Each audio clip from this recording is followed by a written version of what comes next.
It's a pleasure to see such a nice full room, and I want to welcome you. I'm Vince Rougeau. I'm the Dean here at Boston College Law School, and it's my great pleasure to welcome you all here today for what I think will be an extraordinary program with a wonderful group of experts about a topic, criminal justice reform, that affects our families, our friends, neighbors, colleagues, and all of our communities. We're truly fortunate to have prosecutors, legislators, and members of law enforcement here today with us who have shown that they're willing to break down barriers, upend traditional notions of prosecutorial action, and collaborate to achieve justice. Now, I think as everyone on this panel genuinely believes, there's more to do in the realm of criminal justice reform to ensure a system that is more just and equitable for all. So we want to have plenty of time to hear from everyone, but I do want to share a little bit of information about our esteemed panelists. First, we have two Boston College Law School alumni, United States Senator Ed Markey and Middlesex County and Middlesex County District Attorney Marian Ryan. We have a member of our Rappaport Center Advisory Board, Suffolk County District Attorney Rachael Rollins. And we have a former Rappaport Institute urban scholar, Middlesex Sheriff Peter Koutoujian. Finally, Senator Will Brownsberger has the distinction of having served in the Attorney General's office under our Rappaport Center Advisory Board Chair, former Attorney General Scott Harshbarger, and with, I might add, Rappaport Center Executive Director Lizzie Medvedow.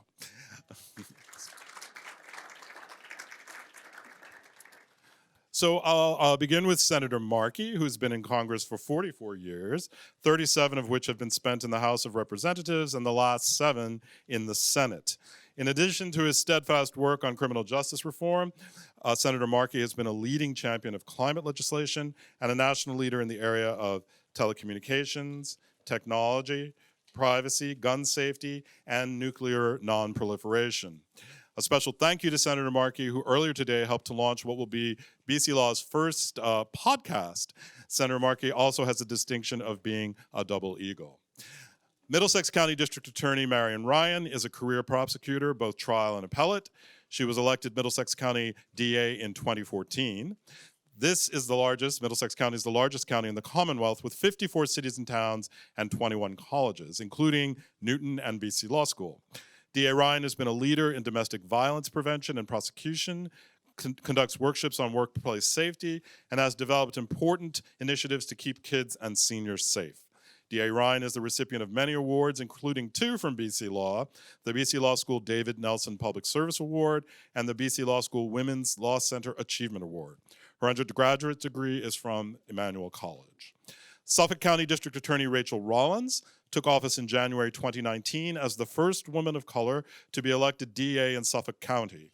2 months later, she issued a memo which outlined designated misdemeanors that would not be prosecuted as part of an initiative to address and provide alternative approaches to the underlying causes of crime, including substance abuse disorder, mental illness, and poverty.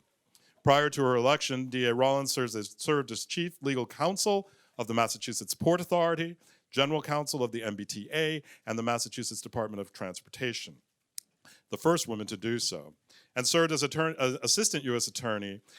She's a graduate of Northeastern University School of Law and UMass Amherst. In the 8 years since taking office, Middlesex County Sheriff Peter Koutoujian has been nationally recognized for his work on the opioid crisis and his implementation of a medically assisted treatment program, as well as for his vision in opening a housing unit dedicated to military veterans and a special unit for young adult offenders. In January, Sheriff Koutoujian began his first term as president of the Major County Sheriffs of America, while simultaneously serving as president of the Massachusetts Sheriffs Association. He's a graduate of Bridgewater State University, the New England School of Law, and Harvard's Kennedy School of Government. And last, but certainly not least, is Senator Will Brownsberger, today's moderator. Senator Brownsberger is a longtime public servant. He was elected in 2012 to the Massachusetts Senate, having previously served as a state representative for 5 years, a Belmont selectman, and as mentioned, as Assistant Attorney General. He is currently President pro tempore of the Senate and spent 5 years as Senate Chair of the Joint Committee on the Judiciary. Apropos of today's program, Senator Brownsberger was instrumental in drafting and negotiating the Criminal Justice Reform Act that was signed into law on April 13th, 2019. And here's what Senator Brownsberger had to say. Oh, yes, the congratulations are definitely in order. Here's what he had to say upon signing of the bill, and I quote, "The agreement we have reached today is about lifting people up instead of locking people up. And it is about cutting the chains that hold people down when they are trying to get back on their feet. And it is about better protecting the public from drugs and violence. At the same time, we are deeply concerned about high incarceration rates in communities of poverty and color, and we understand that the criminal justice system has become just too hard for people to navigate. It mires people in cycles of frustration from which they cannot escape.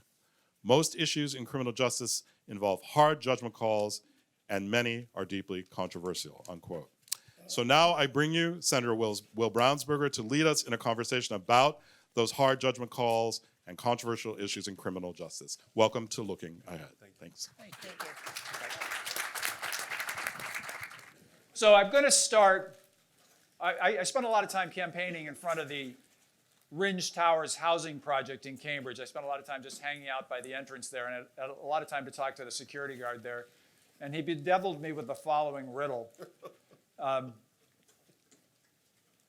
What is it that nobody wants, but if you get it, you really don't want to lose it?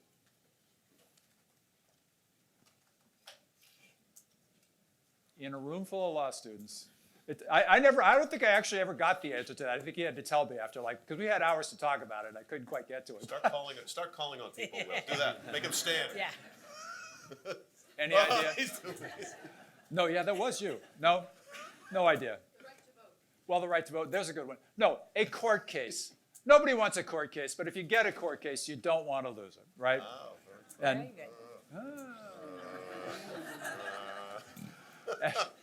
and to sort of to turn it into today's conversation, what is it that a lot of people stumble into, but a lot of people really have a hard time getting out of? The criminal justice system. And that's the thing. It's to call it a system is a little bit of a misnomer, right? Because once people who are really involved, who are involved in a cycle of offending, are simultaneously at multiple different points in the system. They probably have open cases, they may be incarcerated, they may be on probation or parole at the same time. They're involved in a whole lot of relationships with a whole lot of people and institutions, and it becomes extremely sticky and tangled and hard for them to get out of. We nonetheless persist in thinking of the system as a series of stages. There's pre-arrest, post-arrest, incarceration, post-sentence, and so forth.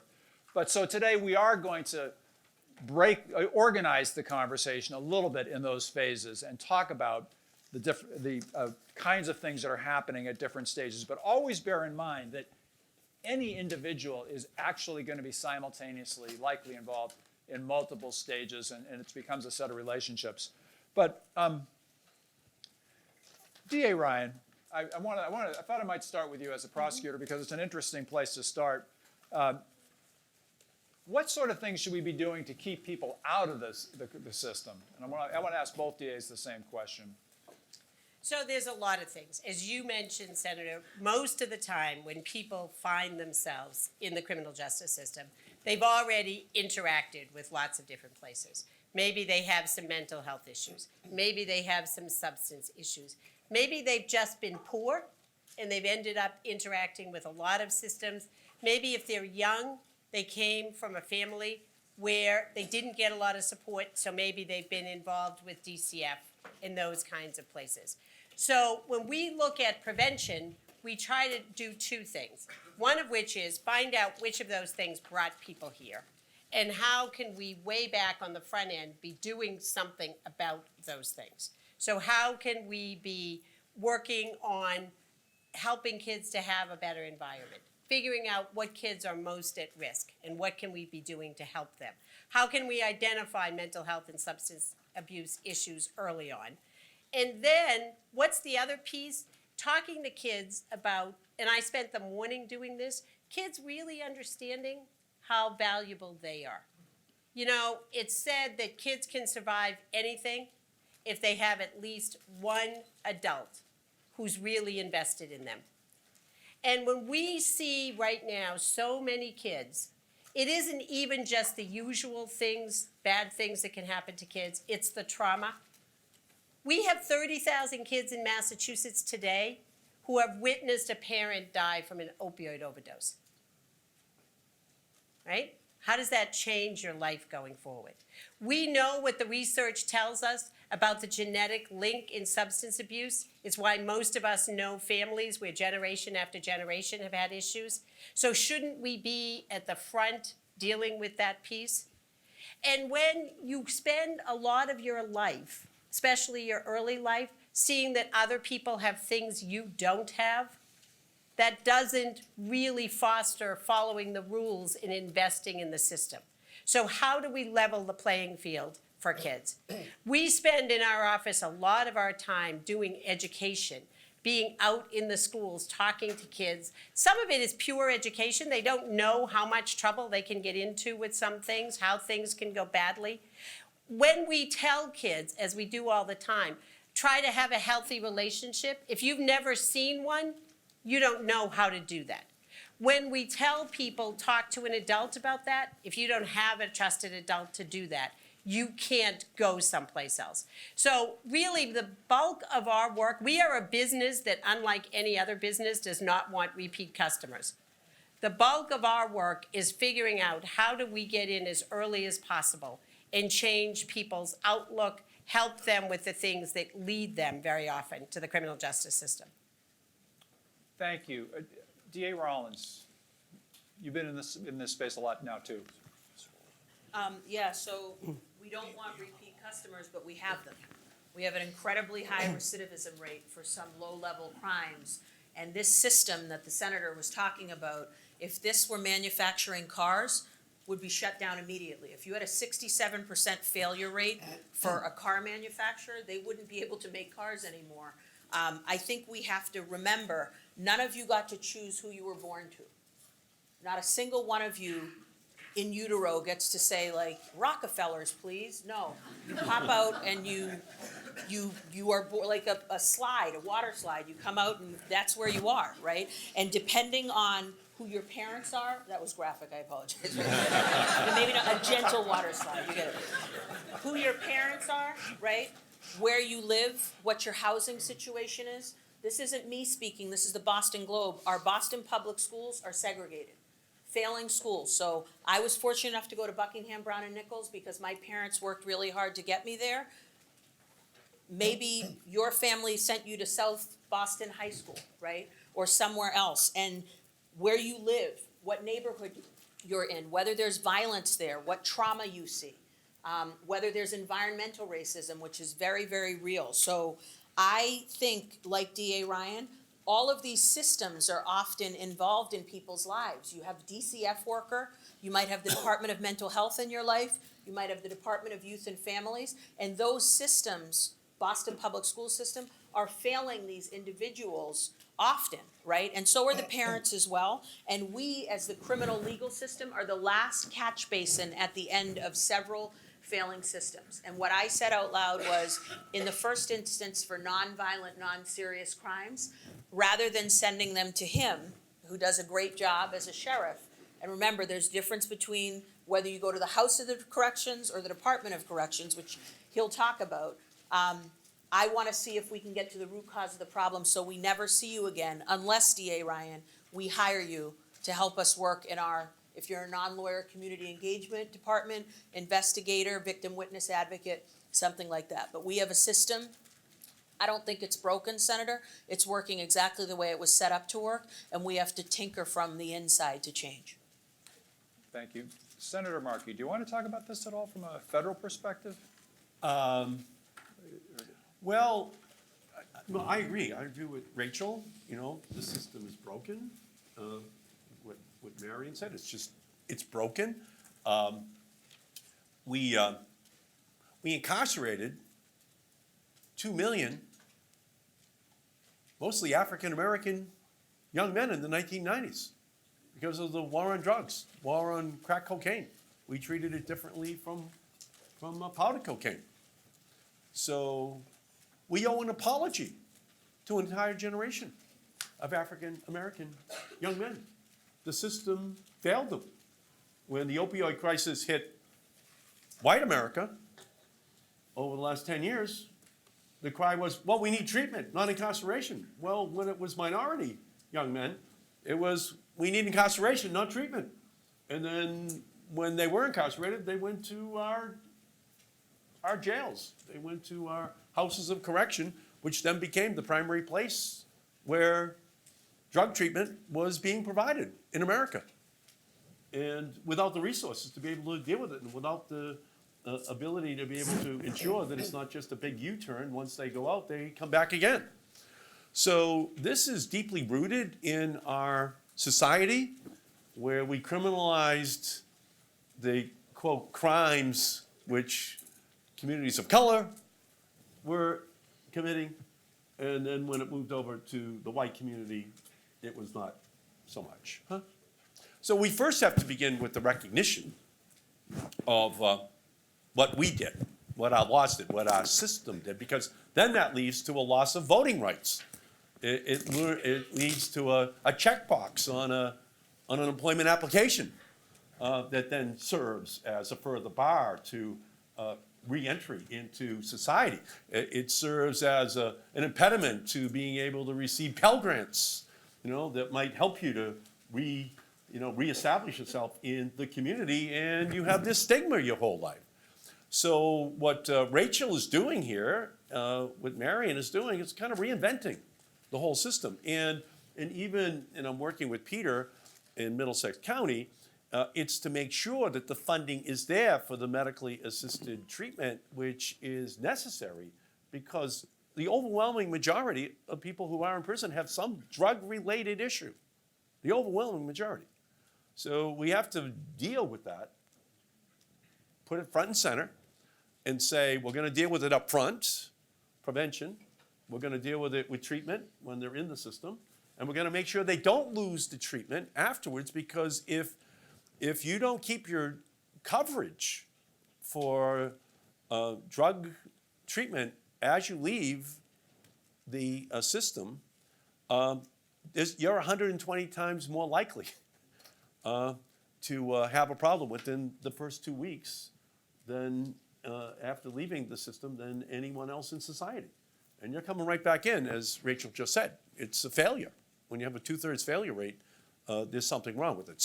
So we call that our criminal justice system, but it's really a criminal injustice system in terms of how we treat those who are most affected by it. And so that's why I'm so honored to be here, because Massachusetts is leading the way in trying to rethink all these issues, and the leaders of that whole movement are sitting in front of you today. By the way, I just want a little footnote for the audience here. Federal criminal justice system versus local criminal justice system. The federal criminal justice system actually accounts for only about 10% of the incarcerated population in the United States. 90% of it is at the lower level. In the federal criminal justice system, drug offenses, larger drug dealing, trafficking, manufacturing, account for roughly half of the population. And so in the federal system, the drug issues are front and center, as the senator said. At the local level, as the senator also said, a lot of people, the vast majority, have some kind of substance abuse problem, but their current offense is not necessarily a drug-related offense. Maybe they committed some kind of larceny to support their habit, or some other kind of offense, or they just got into some kind of fight because they were intoxicated. But their intoxication is a cause of their offense, but it's not the offense that they're there for. So I think one of the things that's interesting is the work that Senator Markey and Senator Koutoujian have been doing on. Not yet. Is he a senator? Sheriff Koutoujian have been doing on healthcare for people who are coming into the criminal justice system, because although there are big differences between the federal and local systems, the collaboration there at a funding level can be extremely important. We're grateful for Senator Markey's help on that. But why don't you talk about a little bit what's going on, and then you can comment on it some more. Sure. So honestly, thank you so much for this. I hope you guys appreciate this is a very historic moment, with the exception of me, to see two district attorneys and Senator Markey and Senator Brownsberger here for the Rappaport program. I'm a Rappaport fellow myself. I love the program. It has done a great deal for me. Two other things. I didn't go to Boston College Law School, but I studied for the bar here, and I passed the first time. So thank you.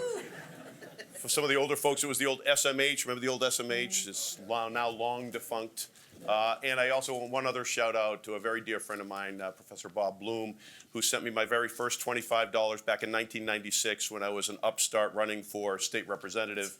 And no one believed in me at the time, but Bob Bloom actually didn't even know me. He researched me, and he sent me a few dollars. So, Bob, thank you. Thank you. Let's just talk a little bit about the population we're all dealing with, especially those that are incarcerated. 80% have some self-reported or otherwise drug or alcohol addiction. About 50% of my population have a history of mental health. When you consider the co-occurrence rate or the dual diagnosis rate of those that have a mental health issue and consequently an addiction issue, it's about 75, 78% at any time in my facility. Let's also understand this. It was said by both district attorneys, what we've been doing has not worked, and it's time for new ways to think about doing things. Sheriff's offices, really by statute are responsible for when someone is sentenced and sent to me, either pretrial or incarcerated for that house sentence. I get them, I treat them, I keep them safe, I keep others safe, I keep the community safe, and then I turn them back out. And that's really my responsibility. But as I have said, and we have all said, what has been done has not been working. And so now you find those in corrections are doing a lot more inside, but stretching out, reaching before they get to us to work with communities, as well as reaching out afterwards to support them during their reentry. I want to say one thing. Senator Ed Markey did come to the Middlesex Jail and House of Corrections. He sat down with some of my offenders inside, some of the incarcerated men inside, and listened to their stories about their struggles with mental health and their struggles with addiction. He listened. You've got a lot of people that are around this world making decisions for all these people, but they don't actually sit down and talk to the people. A United States Senator came to a jail to speak with the people that he was developing legislation for, and she really deserves a great deal of effort for that. No one does that, right? We're doing a few different programs in Middlesex. I'll tell you very briefly. One, we're a pilot project for Arnold Ventures. We've got a data-driven justice initiative. This is we used to call them super utilizers. Then they became now we call them familiar faces, right? These are the people that cycle through our system, criminal justice, places of incarcerations, our emergency rooms, our police lockups, continually, and really never get any attention, right? They're obviously in crisis. They're struggling out in the community. They're not getting anything right, but they're not getting the support, the services, the resources. They're not getting any attention out there. And the only time they're ever noticed is when they're arrested, when they're taken to an emergency room, when they're come to my jail. It's the only time they ever get noticed. Sad. So in this program, the idea is with Arnold Ventures to break down the silos between all these people that are collecting data. As police departments, ambulance companies, our emergency rooms, our places of corrections, to be able to identify in a de-identified initiative first, just to see how many people are flying around in this area that we're not getting attention. And the idea is not to do anything more than just to get them the services that they need. I'll give you one proof of concept so you can understand what we're talking about. In Cambridge, we did a proof of concept, 24-year-old female over a 26-year-old female over a 4-year period of time. She had 28 engagements, only in Cambridge, by the way, not outside of Cambridge. There might have been many more, we don't know. Only in Cambridge with first responders and with police. Now, you'd think someone like that might be noticed. She wouldn't get noticed. Number one, because they're two different silos, and even beyond that, those 24 first responder were all trips to the hospitals. No one ever noticed. No one ever was able to step in and help her get the support she needed. So 14 trips to emergency rooms that we know of in Cambridge. 14 engagements with police. You know what the greatest tragedy of that is? Out of the 14, only one was she actually charged with a crime. The other 13, she was a witness and a victim of crime, which quite honestly is quite consistent with what we know with people that struggle with mental illness and substance use. They're much more likely to be victims or witnesses to crime than perpetrators of crime. And then the last thing that we've done is to create a Middlesex restoration center. So the idea is you divert them on the front end, but then where do you divert them to? And so our system is so disjointed, where do you bring them to? You bring them to the emergency room. It's the only place you can bring them to. Well, that's the wrong place for them because they're clogging up our emergency room. It's very expensive, and they don't get the help that they need. It's certainly in a spectrum. And so the idea is to create a restoration center. They have a few of these around the country in Bexar County and in Tucson, Arizona, where it's a place where police, instead of having to make that arrest and charge them with a crime, which then can escalate their situation much worse as they go through this system, you can actually get them to a restoration center where they can you could medically manage withdrawal, mental health stabilization, and the referral to the services that they need so they don't have to be arrested again by police. They don't have to go to an emergency room, which will only exacerbate the things that are making their lives so difficult right then. So the idea is, even in corrections, we're stretching way beyond our walls because everyone has to have a part of this. And the system is so disjointed. One handles it here, they pass on, another handles it there, and then the resources aren't anywhere in particular to be able to help them through this continuum of their engagement with the criminal justice system. Dear Rollins. Yeah, so, and one thing I just wanted to add, shout out to Commissioner Evans, who was the commissioner in Boston, wonderful man, who is now your police chief, and to Anthony Benedetti at CPCS. But, so the sheriff gets them when it's usually up to 2.5 years that they're serving, or pretrial, and then the Department of Corrections gets them 2.5 years all the way up to natural life.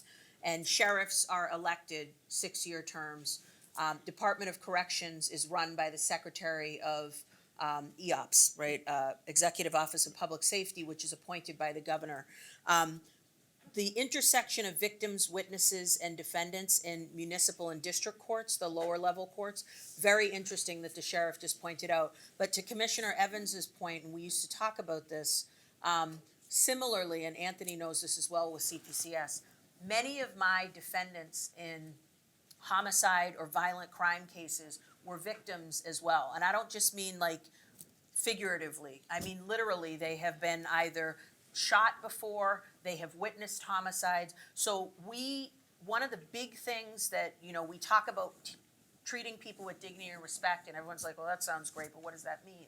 If you knock on a door, for example, in my family alone, and this is a real true story, my parents married for 50 years together, live in Cambridge. They have a daughter that's the district attorney of Suffolk County. They have a son who's served, unfortunately, time in federal prison and state prison and is in recovery right now. They have another son who just came home from state prison. They have a daughter who's the executive director of the Red Sox Foundation, and they have a daughter who's in recovery. So however you treat my parents, whether you're coming to visit me and knocking as, oh my, you're wonderful, Esther and John, you did such a great job, Rachel's amazing, or if you're the FBI to come to execute a warrant on my parents' house, they are the same two people every time.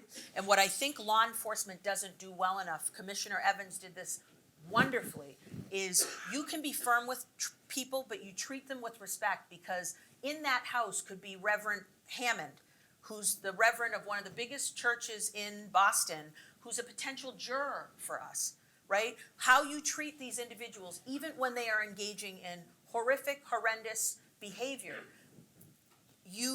it matters to the rest of the community because everyone's watching. And I like to say, as government, we don't get to have a bad day. Well, and also recognizing that more and more we are dealing with people who are in this country from places where the police are not their friend. So that knock at the door isn't just what we all might feel, the apprehension of the police coming. It is real terror about what's going to happen. People who come to this country, I was at a program the other day, and you probably all had this experience, and it was being conducted completely in another language. And they had translators, but I sat there and I had absolutely no idea what people were talking about. I was trying to read their face, and I was trying to get the body language and figure out, is this good thing, is this bad thing? But imagine having so much at stake and you literally can't understand what's happening. and people who come with customs and life experiences that are very different from us. And all of us are working on that to make sure that we are culturally competent, to make sure that our police departments have resources so that when I come to report what might have been the most horrific incident in my life, and it's already awful that I have to sit down with a stranger and report it, that that person at least is able to speak to me in my own language so that I can understand that. That is the challenge. And it's also making people understand, in some part, the difference between local government and federal government. It's our job to protect everybody who's here, regardless of how they got here. And that's part of why we filed a lawsuit about 1.5 years ago, because we want people to be able to come to court and protect themselves, to come to court and be witnesses for us if they've seen a homicide or some other crime, or if they're charged with the crime, to be able to resolve their case. And with the actions of the federal government, we're not allowing us to do that. So as prosecutors, it's a hard thing to move against another law enforcement agency. But you're all here, and you will sit here for 3 years learning that our country works because of our justice system in the courts. If people can't access that freely, and the senator's been down and seen some of the terror in families or children that are separated. You know, we did a lot of work in Middlesex County about those kids that were held at the border, and many of them are not there anymore. But where are they? They're in Framingham in school. They're going to Children's Hospital. After the trauma they've been through, now they're back in situations where they're figures of authority. And I know the senator spent a lot of time really doing the work, being down there, seeing the conditions those kids were in. And it is our job to make sure that people have access to what they need, the services they are entitled to the court system, and that we meet people where they are in their lives, and we are culturally able to communicate with them. You want to pick that up, If I Senator can, yeah, Markey? thank you. And again, thank you to Boston College Law School for hosting us. I feel home here. You know, my sophomore year at Malden Catholic, they said, "What is your goal?" I said, "To go to Boston College Law School." And then they said to me, "Well, what college do you want to go to?" And I said, "Do you have to go to college to go to Boston College Law School?" So that's how big of a focus it was in my life, to be honest with you. So it's great to be back here and talking about these issues, because that's who you are. You're going to be the protectors of our society. My constitutional law professor here was Herbert O. Reed. He was on 1 year sabbatical from Howard University Law School, and he was Muhammad Ali's lawyer. He was Adam Clayton Powell's lawyer. He was protecting all of the rights of these people who were being shortchanged at the time. And one of the students, one of the white male students, said, "Well, again, give us the definition of standing," to Herbert O. Reed. And he looked down and he said, "For you were born with standing, because you're a white male in our society. And your job, and everyone in the class, your job is going to be to get standing for everyone else who's not a white male." And we're still fighting that right now, and that's what our district attorneys are doing, to give standing to these immigrants who are here, standing to a lot of these people who can't even speak English. It's an ongoing, never-ending struggle to accomplish that goal. And I'm kind of here. I'm glad to be here. I'm kind of on a Donald Trump weekend work release program to be here. I'm getting on a plane after I leave here to go back down to D.C. The coronavirus is a perfect example. We want everyone who thinks they may have it to go to medical professionals. But what if you're an immigrant here, undocumented? Don't we want them right now to go in and get tested?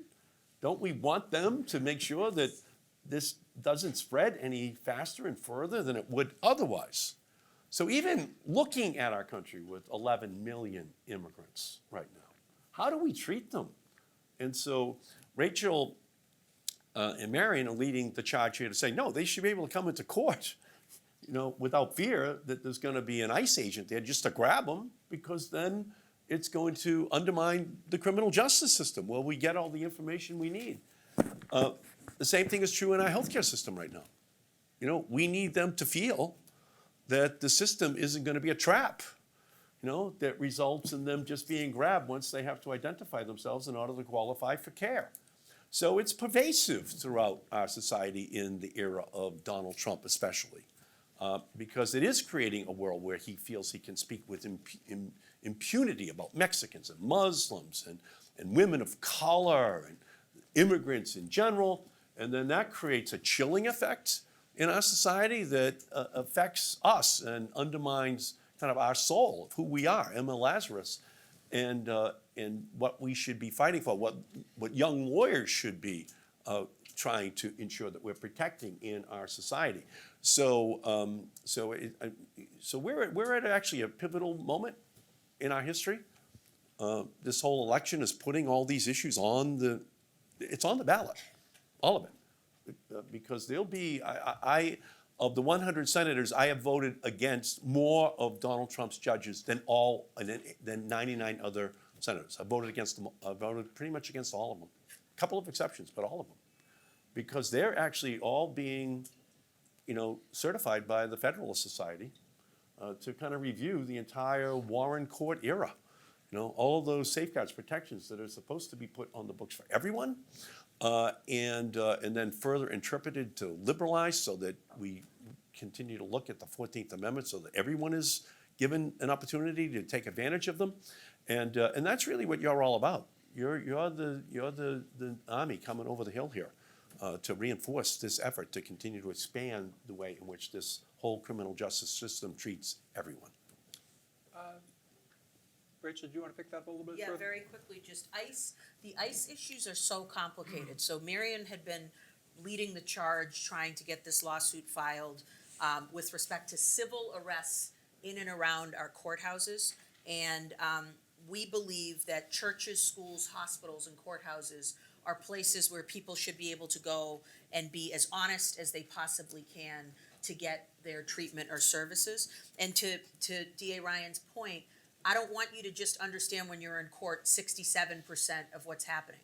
If we have the ability to take your liberty, even for a day, or remember when everyone was outraged after a judge put a criminal defense lawyer in jail for 3 hours and she almost didn't get to have dinner with her children that night, and people were like, oh, and I was like, yeah, come to court any day and just watch busloads of poor people being held all the time because they don't have money, and black and brown people, and we'll see if the same single tear rolls down your face.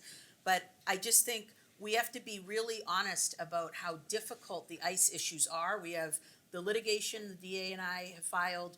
We have collateral consequences where we just recently went up to the Supreme Judicial Court because somebody who had a misdemeanor 8 or 9 years ago was going to be deported back to Somalia, where he spent 2 days after he was born, and then 10 years in Saudi Arabia, and then ultimately came to the United States as a refugee.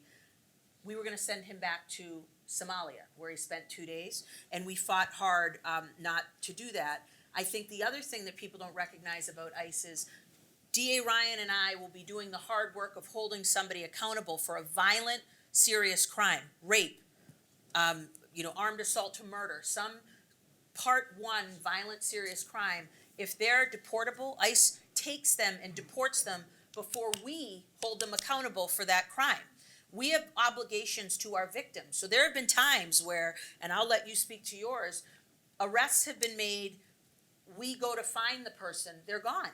I've had them brought back from Louisiana. We had to bring somebody back from the Dominican Republic to hold them accountable so that that victim gets their day in court. They get to have their victim impact statement. And then the flip side is hate crimes, where we are seeing an uptick with respect to not only immigrants, but Jewish individuals, LGBTQ, anti-Semitic hate crimes are on an incredible rise, which is offensive, right? Horrible, violent crimes that are happening. And with respect to us, I had an arraignment this morning for 2 individuals that told a mother and her 15-year-old daughter in East Boston, in America we speak English, go back to your shit country. Mm-hmm. And then their lawyers saying, like, there are 2 sides to every story. We have this on video. I'd love to hear what the other side is, but for me it's like, these are permeating in our communities. Hate crimes to me are just as destructive as violence, because people are left terrorized and fearful and don't feel like anyone's standing up to help them. But it's really complicated, the stuff we're dealing with ICE. Do you, Ryan? And the ju- militarization of ICE. And just to the point of being held or being in jail, and we talk about why the system goes round and round. You know, when you go to court and bail is set on you, we don't take your credit card, we don't take your real estate, you have to have cash. Somebody has to show up with the cash for your bail. And we all know people that if you had to have $500 this afternoon, they just couldn't come up with $500.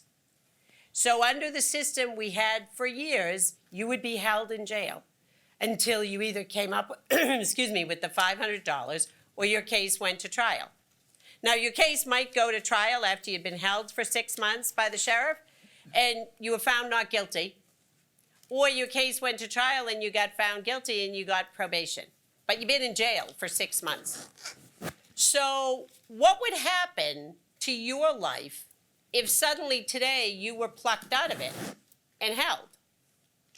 And you have probably 3,000 more advantages than most of the people we see in the system, because many of them work an hourly wage job. You don't show up, your job goes to the next person. They live in a precarious housing situation, so when you don't pay your $50 a week for your room gets rented to somebody else.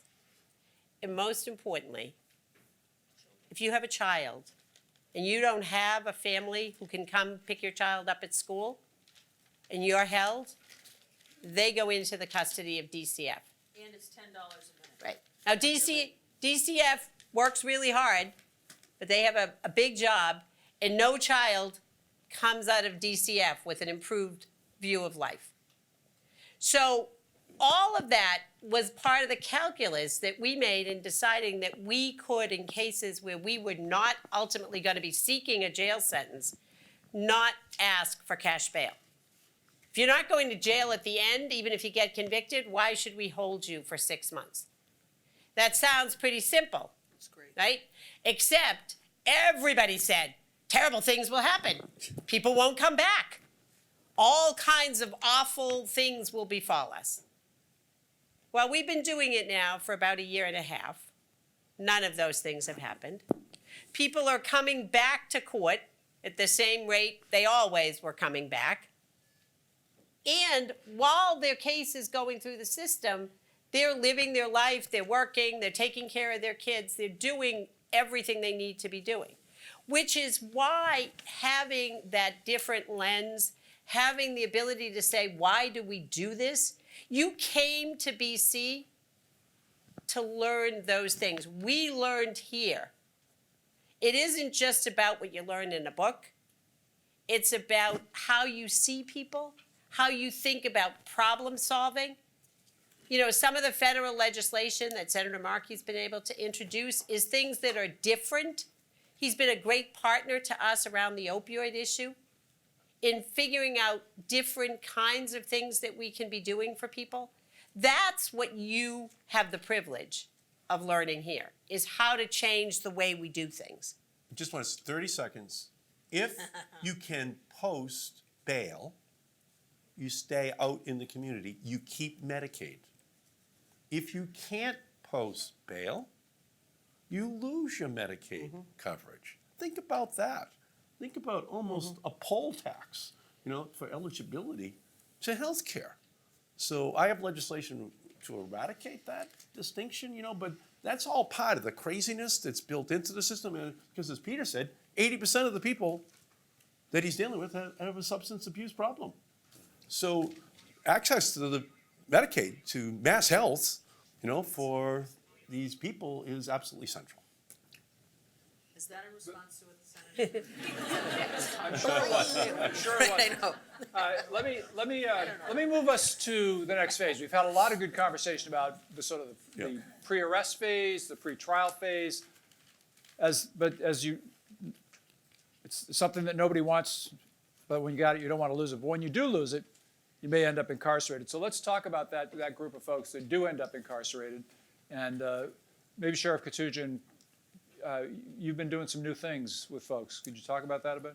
Yeah, so, and it should be noted, by the way, Ed Markey has led this fight for the Medicaid pretrial exclusion rule, which, to my mind, is a violation of due process. Actually, there's no process at all. You're just terminated. The locals take on the responsibility of paying for all that. This is probably nothing that Ed Markey really thought much of, but I just want to be honest with you. When we went to his office and said this is a really important issue, and it doesn't just affect Middlesex, it affects the state and it affects the entire nation, he jumped on this and dealt with it, right? So it's something that's really important, that continuity of care for this population. And also it shows that those that have access to insurance, especially that with substance use and mental health support services, as Medicaid does, that you're 33% less likely to recidivate. All right, so it actually keeps our community safer, keeps people on the street as well. Listen, the preparation for reentry, for leaving a place of incarceration, begins on day one. There's an assessment of your needs, the crimogenic factors that kind of led you in there, whether mental health, substance use disorder, your social network, homelessness, joblessness, all these things that brought you in there. I'll also say this, by the way. I speak with a lot, and as we have acknowledged up here, there's some dangerous people in these facilities, right? They're just, and we could speak about people with a lot of problems, and there's I wouldn't say a vast majority, but there's a significant majority of those people, but we have some dangerous people in there too that we want to protect society from and maybe help them kind of get through their time better too. But a lot of our population has issues that can be corrected with the right supports, and that simply haven't been. I will say this too, as people are leaving, I can see that they get anxious because inside they're getting what they need and they're worried about getting back outside because they know what can befall them, which is failure again. They live inside and people say, oh, people don't really, it's not a big deal for them to cycle in and out of jail. It is a big deal because these guys are not fulfilled in jail. And when you see them leaving, they have these hopes and dreams of being fulfilled. I mean this very literally, of being fulfilled and living just like the rest of us.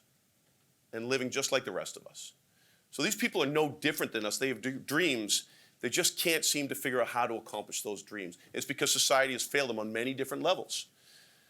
So this is something that's really important to know. These are a lot of very bad people, but there's a lot of people in there that we can help that we're just simply not helping. So we've designed a couple of different unique programs to help. We've got a medication-assisted treatment program that the senator mentioned, which is we were one of the first in the country to begin a medication-assisted treatment program, and our first version failed. Our second version was good, right? You always learn more from your failures than you do your successes because you actually go back. And honestly, the second version now is a national model.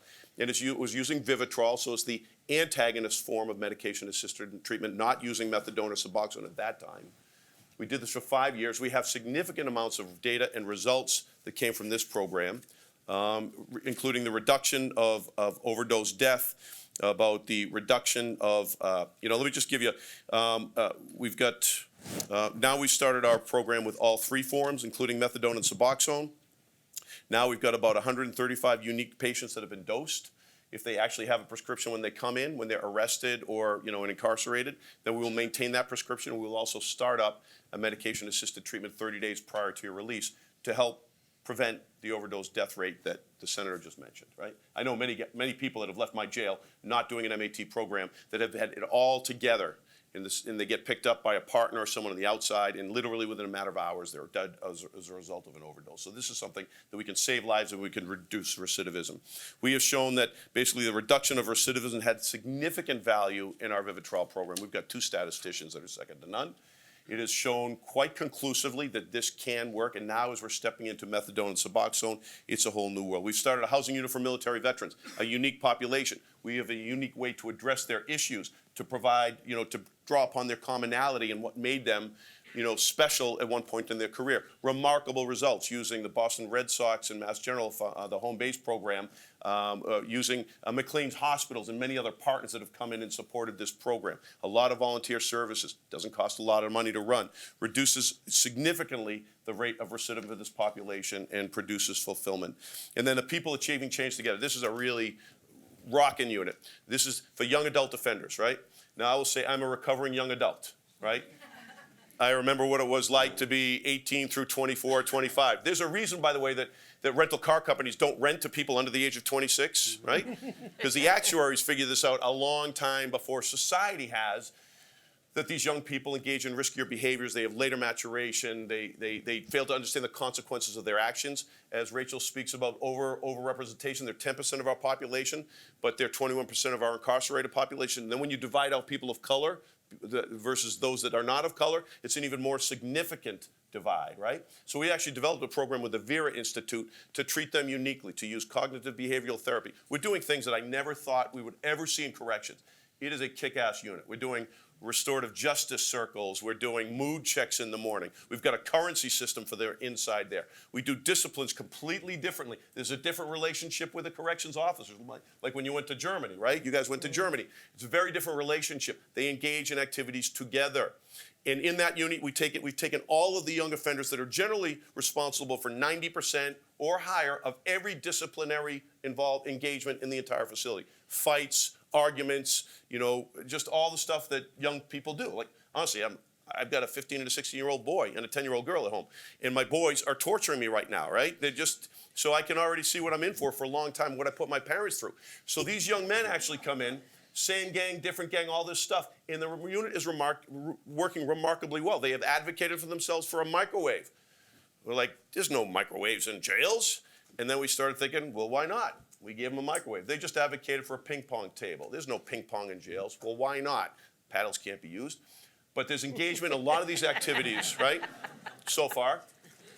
But there's a lot of these activities going on that are really remarkable. If you take a unique population and you treat it uniquely, you can have unique results. This kind of one-size-fits-all across the spectrum doesn't work. Everyone's different in there. And the more you can get individualized and unique to smaller populations, the more work that you can do. And in Middlesex and across the country, but really in Middlesex, we're driving that with data and with real results on unique and innovative programming and establishing best practice that have been replicated throughout the country as well. So it's really, really exciting time in corrections in Middlesex. A lot of great work happening there, for sure. Do you want to sort of take it to the next stage a little bit and talk about the things that are happening on reentry and the challenges that people are facing, or what we're doing from a federal level on that side, or is that a good place to be?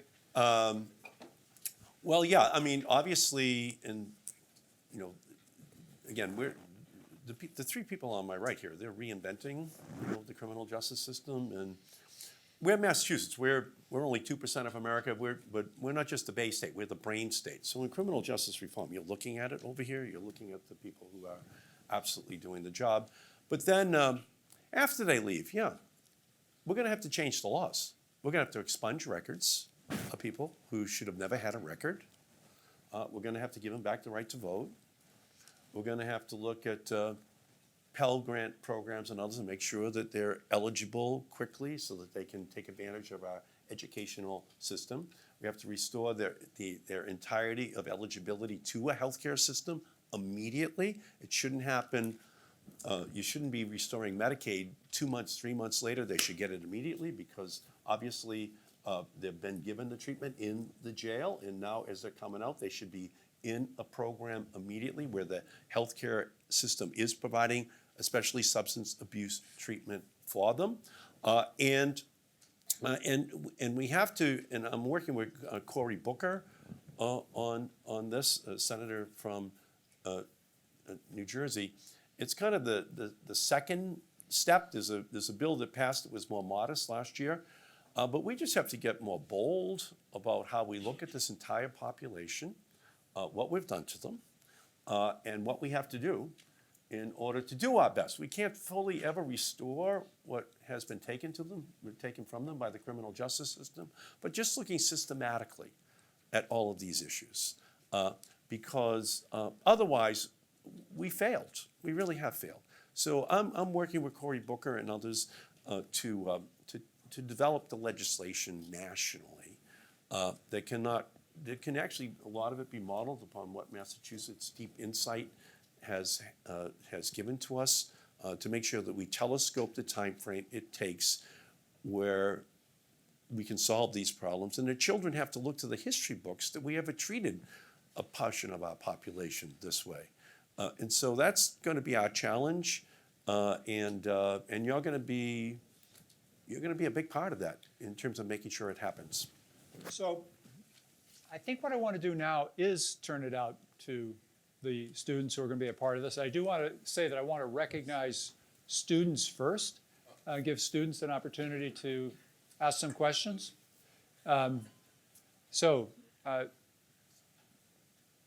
Floor is open. I know, you've been around a while. You're an advocate too.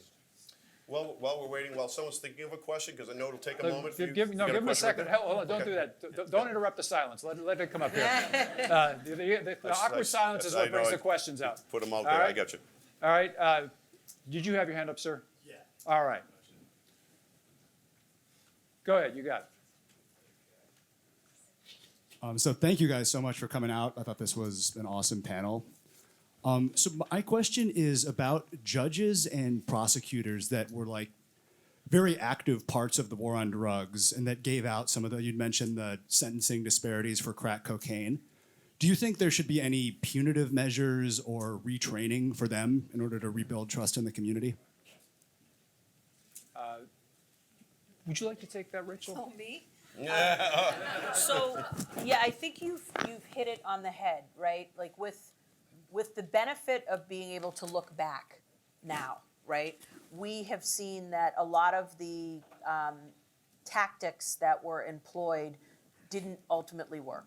And many of the people that currently sit on the bench in Massachusetts and around the world were former prosecutors or maybe even DAs. And that requires you to look in the mirror and say to yourself, was I wrong, right? Was I involved in mass incarceration? Potentially, right? Add to that the layer of, which is the, not just the elephant in the room, the herd of elephants in the room. Currently, right now, in Massachusetts, there are about 80 Superior Court judges. 3 of them are Black.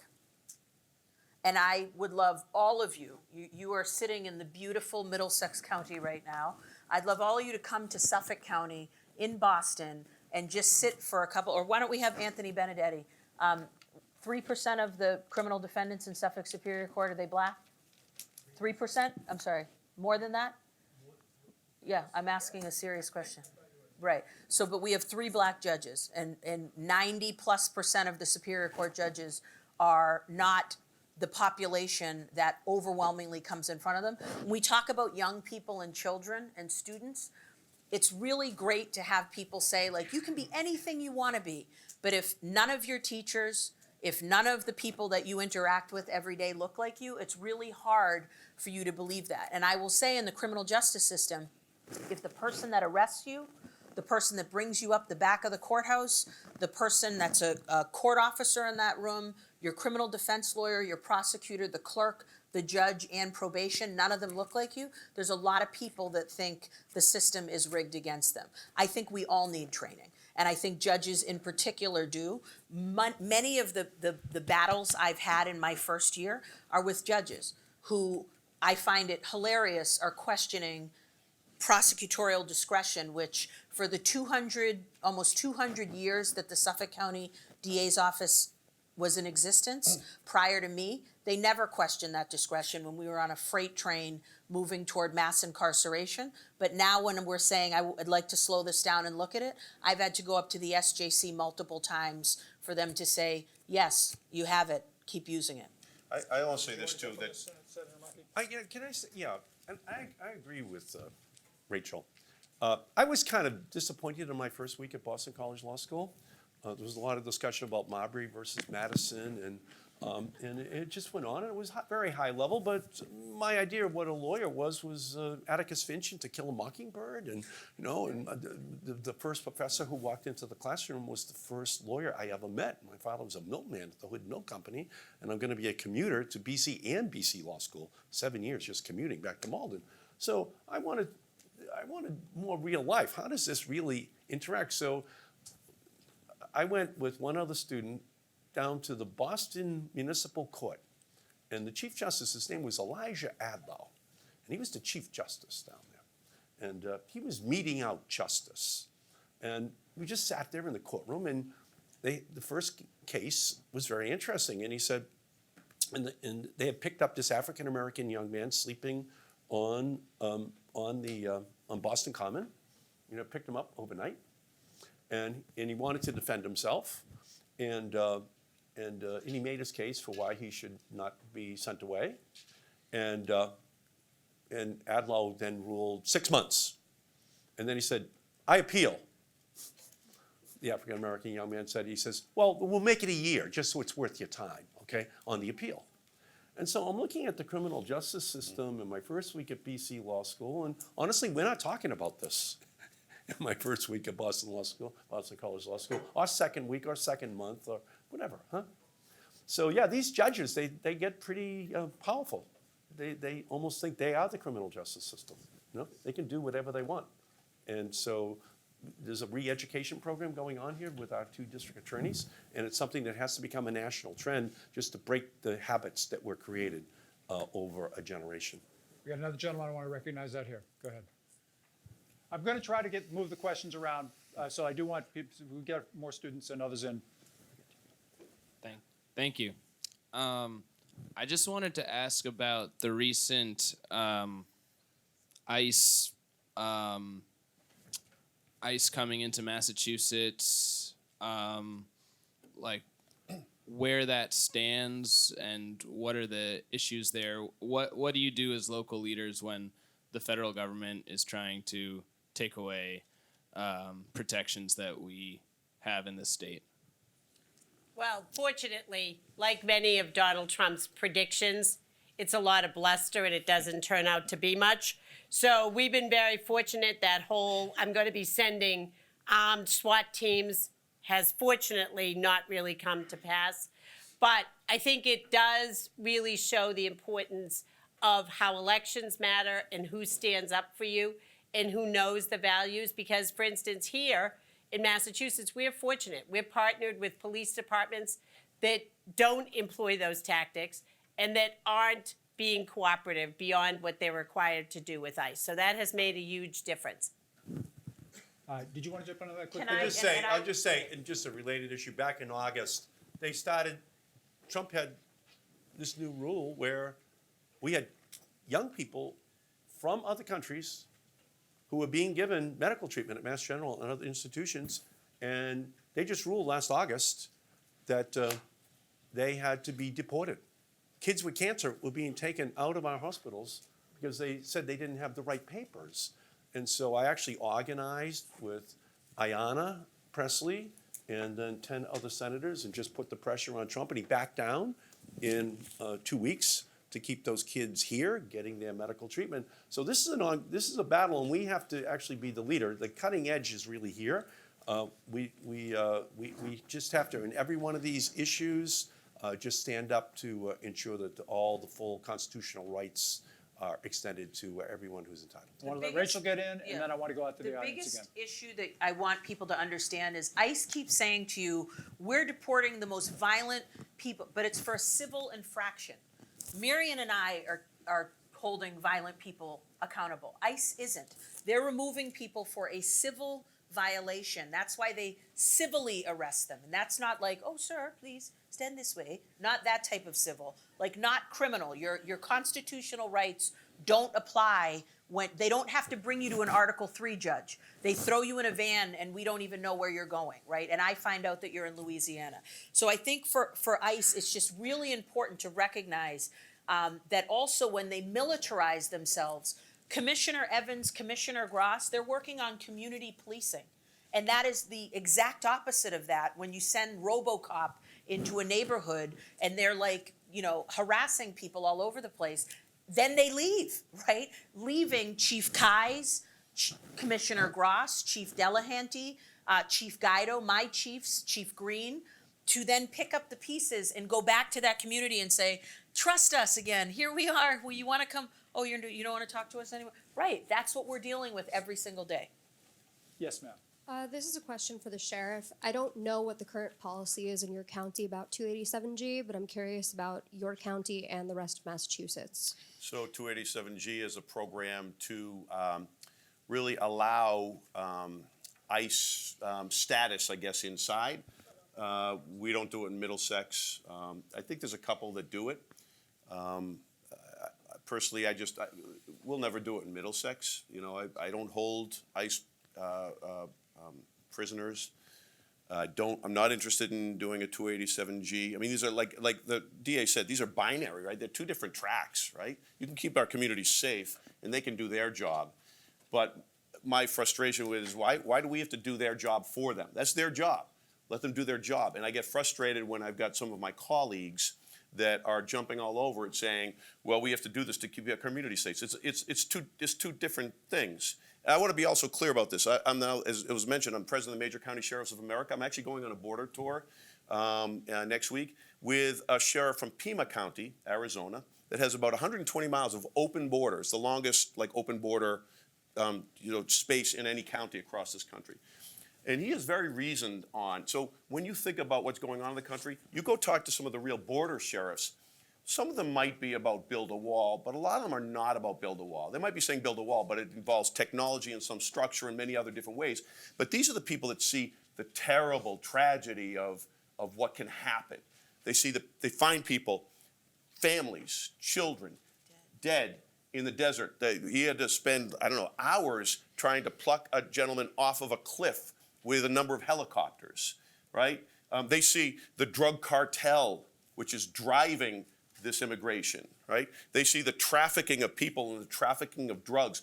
They see all of this. So their perspective is a little bit different. And sometimes we don't pay attention to that perspective of the real issues around the border because we're too stuck talking about sanctuary cities, which is an important thing to talk about, but we lose focus on the real issues that are facing us with regard to immigration and real people that are doing the real work that are also more reasonable about how they might want to address it. So in short, not involved. The feds can do their job. I might do my job, and they might. They don't have to conflict necessarily, but I'm not going to do their job for them. And I'm going to the border, not with you, but in a week or two after, you're going to be there with some prosecutors from across the country.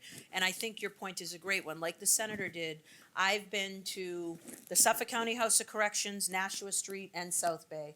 I've been to Shirley, Norfolk, and Concord, because I firmly believe if I have the power to send somebody somewhere and have never set foot in that place myself or seen it, and I'm not a fool, I get it when I say, I'm here to see, I'm here to have a tour. Right, They're not, gonna do whatever it's not gonna turn into Oz, right?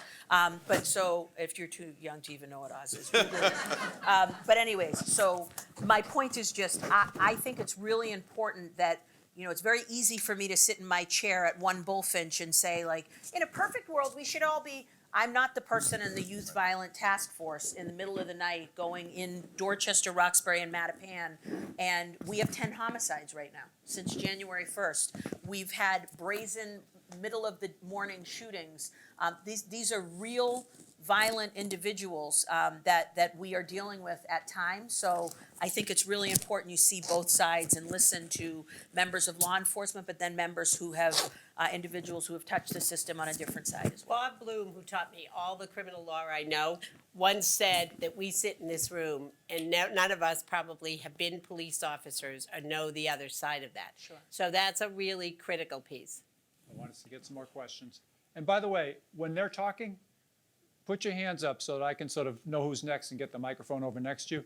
Sir, in the back. So I know who's going to be next. Don't hesitate to put your hand up. So my question relates to the costs of incarceration for both those who are incarcerated currently and their families, and how you see this as a part of fixing the criminal justice system and reducing recidivism rates. So I guess that's probably me. So incarceration is expensive. It's really expensive. I mean, it's not just the cost of the security, which is significant if you want to run a safe, orderly institution, all right? You got to understand the staffing is important to that.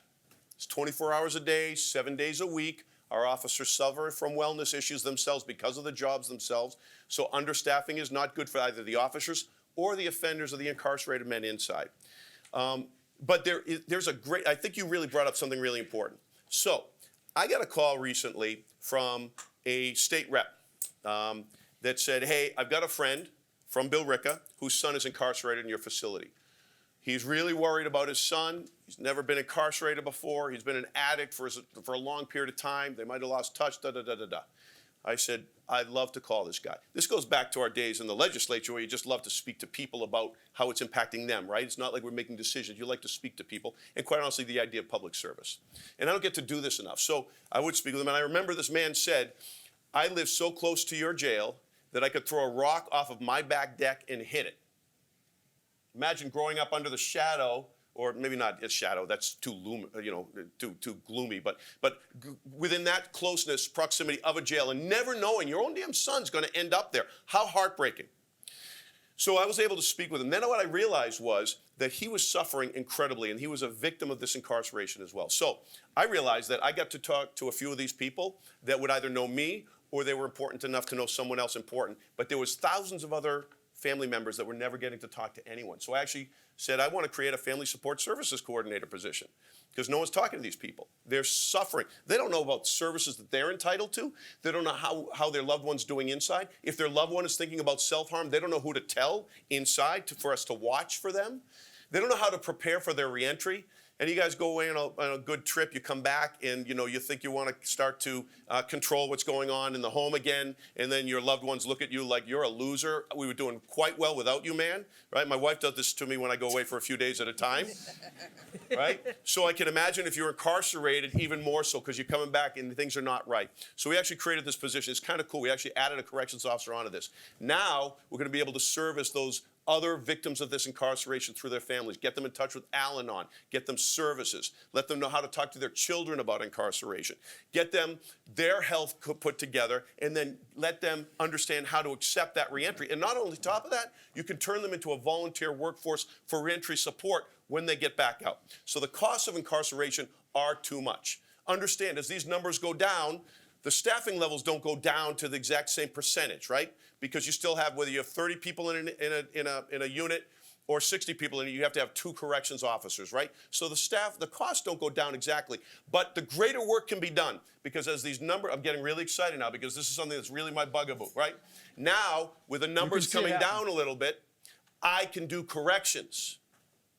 If you are overcrowded or you're at capacity, you're not doing corrections, you're keeping people safe in their units from each other and from the officers, and you're not able to do real corrections. Now with these slightly smaller numbers, I can start unique units that are driving recidivism down even further, so it's an opportunity at the same time. So you know what? This is a really important point. Criminal justice reform is not about saving money. Sometimes when we were pushing for criminal justice reform, people would be saying, well, don't make a conservative argument that this is a way to save money. It's not. It might save money, but we're not trying to make our jails cheap. Cheap jails are dangerous jails. Cheap jails are jails where corrections doesn't happen. I want to get out to, and so I appreciate the work you do. Can I just yell something though? Yell for one, yell. Why? So $55,000 a year to send someone to the Suffolk County House of Corrections, right? And I don't know whether you meant 2 per one, but like the ratios for every 4, let's say prisoners, there's 1 CO. Well, it depends on the unit. So this is the whole thing. It all Right. depends on the unit. But like 28 students per 1 teacher, right? And for me, when I argue, like, let's flip that. And then there are people, forget about the sheriff who does not prey on prisoners, but I've had loved ones that are incarcerated. If you knew how much it costs to receive a collect call from someone in jail or how much it costs you as an individual behind the wall to make that call, you're paid pennies on the dollar. We see in California prisoners being sent out to help with the fires. They can't be firefighters when they come home because they're felons, right? But they can save us in our beautiful Malibu homes. I don't know anything about California, but Sounds good. That's why they come out of consciousness. In the back, in the back. Just a policy of free community college at Bunker Hill, Roxbury Community College, and Middlesex Community College would be a bargain compared to what we pay to keep the same person behind bars, okay? We just have to flip the paradigm, have those who have not committed really serious crimes have a system that says free. Or when we testify in front of the legislature about putting $17,000 per student in rural poor schools or urban schools that are failing, and some members of the legislature are cross-examining us better than F. Lee Bailey right? But then won't blink an eye when we send somebody away for $55,000 on the back end. Let's invest in hope and promise and opportunity, and not at the end without caring at all. They don't remember F. Lee Bailey either, by I the mean, way. I'm old. It's basically, I'm old. Better jails, but better schools first, better community colleges. In the Remember how back. good F. Lee Bailey was? Hello, I'd like to thank you all for coming. At Boston College, we currently have a 1L elective on restorative justice, where we explore whether prisons are obsolete. And I'd like to ask each of you if you think prisons, in your view of restorative justice in the future, could be obsolete, if we'll always need them, or what alternative systems you see as being competitive. What- Sorry. All right, 3-sentence answer from each. Okay. Ooh. Not more than 3. Try. Because I want to get, there's other folks out there. Go ahead. Okay. So Middlesex County was the first county to start using restorative justice, which, if you don't know what it is, if you've been a prosecutor your whole life, and what they tell you about it is we're all going to go sit in a room and we're going to pass a stone around. And when it's your turn, you can tell the impact of something that happened. And when we're done, we'll figure out what the punishment should be. I did not think that was something I was signing up for. I support it because it does what I have never seen in a courtroom. Courtrooms are a lot like Charlie Brown. The defendant stands up, sits down, you hear wah, wah, wah, wah, wah, and then the person leaves. All right? Not having a lot of thought change.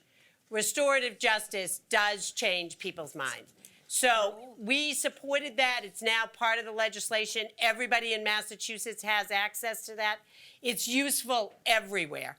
In the jails, you heard the sheriff mention they use it. It's useful in schools, and it's useful as a part of a sentence. I would just say I'm it's- going to consider that the DA used up everybody else's sentences and made a full Well, can I answer. just And say we one know thing? that you're all fully in support of I restorative just want to justice, say one right? thing, that Yeah, it but- takes the buy-in of all the parties around, Right. and if you don't have the buy-in, then you can't do restorative justice. So it can be an issue when you come down to the victims of the crime that may not want to participate. If you don't have a victim that's willing to participate, you can't do restorative justice. But there's some things, and I need you to hear me say this. I left an arraignment today of a man who's alleged to have raped a woman who was leaving a bar, and then we have 3 other hits in CODIS from his DNA and 3 other. There are people that need to be removed from our community, and a restorative justice circle isn't going to help with respect to that. Certainly not in the beginning. I don't think we need to be building any new prisons, but I have a new respect and understanding in my limited 14 months as DA, having gone to homicide scenes and seeing that. There are some individuals that just cannot, at that moment in their life, I'm not saying never, but at that moment in their life, they cannot be in our community and allow us to keep our community safe. So there has to be a place we can send them. Thank you for nailing that aspect of it. Sir, and this is, I'm going to go, one question here. And I know, are there any other students that have, I think, I've got, we'll see. You know what? This is going to be the last question. I'm sorry. Because I got to finish at 90 minutes, and you got it, sir. Sorry, great. Anthony. You can talk to him afterwards. You can reach people anytime. You know So these people. first, I wanted to say that I'm familiar with DA Rollins, and she does come to the prison. She does a great job. She pays attention. The sheriff amazes me because it's the first time I heard anyone out here get how it has to work in a prison. I just came out of prison for doing 32 years for a crime I didn't commit. I've spoken here a few times. I'm actually doing your 50th anniversary here speaking. My question is, we talked about reentry. I gave 32 years to this system and didn't get one amount of help as reentry. The way the system is set up, if you're in a particular program, you're gonna get some certificates, but it's not gonna be real life for out here. And nothing's in place. So I really wanted to ask Senator Markey, what do you say on a national level, not just the movie, The Way They See Us, all of us guys been together, right here in Massachusetts, there are over 8 of us in the last 3 years that have gotten out, right? Innocent. It's continuing to get out. But I haven't heard no real movement in Massachusetts about what happens to us and the accountability. The young man down here in the hat talked about the accountability. The people that put me away, the DA, and the people that played a role in that courtroom all knew what they were doing. We've proved that. No one was held accountable for what happens to us, not one. So my question is, on a national stage, what would you say about your hometown that is supporting and I want to make this point. I looked at Bob Kraft, and I actually went, and I appreciate the invite to go there to be with the Patriots. But I look at, in our hometown, jumping on other people's issue, New York, everywhere else, and getting behind it, but really not saying much about our own home that is doing the same thing and convicting people innocently. Because you don't have to do anything to be caught up in the justice system. You can just be at the wrong place at the wrong time. When are we going to talk about that? You know what, just to interject one thing, for what it's worth, we did in our criminal justice reforms of last year, dramatically, we doubled the amount that people can recover, the folks in your shoes, and tried to streamline the process so people could get their money more quickly and start to do things like college and so forth and start reentry supports. Let's give other people an opportunity. Senator Markey called on you.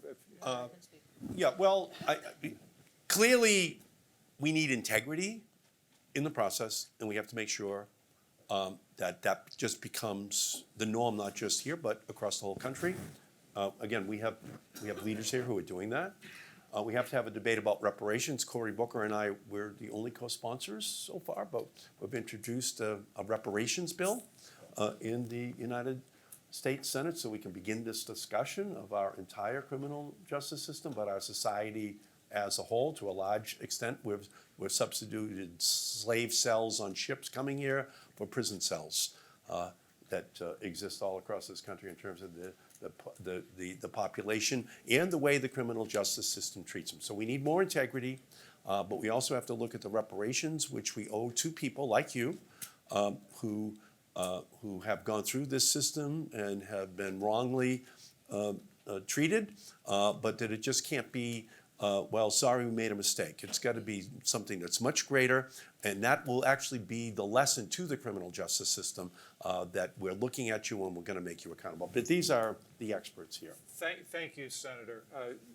Really District quickly. Attorney. So And we conviction. are at time, by the way. Conviction integrity is what we're talking about here, but I don't want to wait 30 years to say, oops, we made a mistake, right? What I'm proud about in Suffolk County is we have an integrity review bureau. So it's not just convictions, we're looking at sentencing. We have our lead database, which is our basically Giglio database for members of law enforcement that might have gotten in some trouble. But we're looking at case integrity. When there are pivotal events in a case that happen, to see if there were mistakes made then. And then we hired a full-time person, like I know DA Ryan has done, and he's not in appeals, right? He's standalone?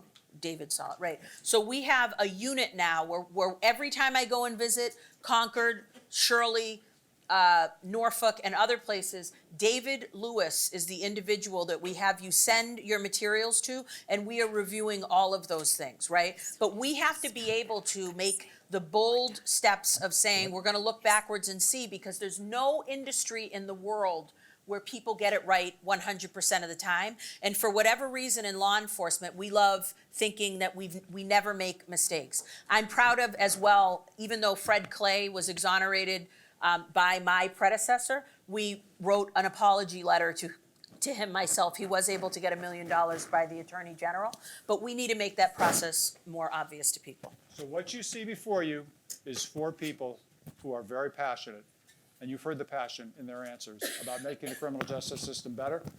It's an effort that doesn't end. It's an effort that all of you will have the opportunity to contribute to. Thank you all so much for our panelists.